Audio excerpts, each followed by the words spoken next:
prix est extraordinaire pour moi, inattendu, de voir que l'univers international de la gastronomie finalement se rend compte du travail que l'on peut faire. C'est émouvant, c'est plus que ça, c'est encourageant, personnellement c'était inespéré, impensable. Je pense que la pâtisserie est multiple et variée parce qu'elle s'adapte au lieu où elle est. Avec le Sarkara au quotidien et mes équipes, en fait on s'amuse et on ouvre la pâtisserie sur des champs nouveaux, créer une expérience pâtissière de A à Z. Ça c'est quelque chose qui est extraordinaire.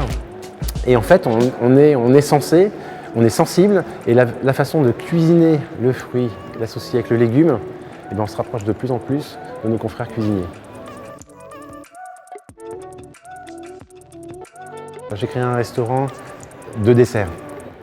On ne vient pas dans un restaurant pour manger que du dessert. C'est là où je me suis trompé au début. Et le restaurant est défini par le repas. Et le repas, c'est entrée, plat, fromage, dessert. L'univers pâtissier, je sais faire que ça. Je ne sais pas cuire de viande, je ne sais pas cuire de poisson, et puis j'en ai pas l'appétence. Petit à petit, j'ai appris à cuisiner le fruit, à cuisiner le légume, l'approche du feu, de la cuisson, les assaisonnements, très importants. Travailler des plats chauds.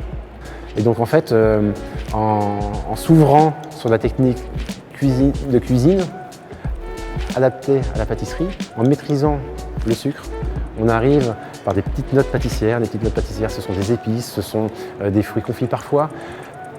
Créer un univers.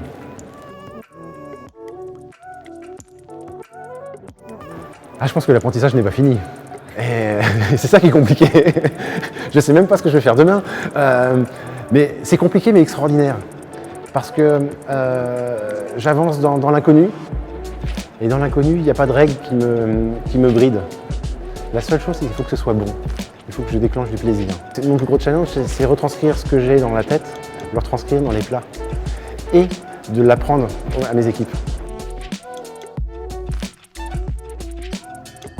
Mes parents étaient maraîchers, donc je suis né dans les légumes.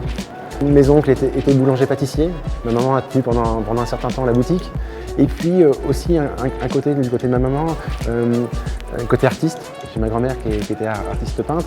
Et à côté, l'univers agricole, fermier de mon grand-père, très terre à terre, proche des bases.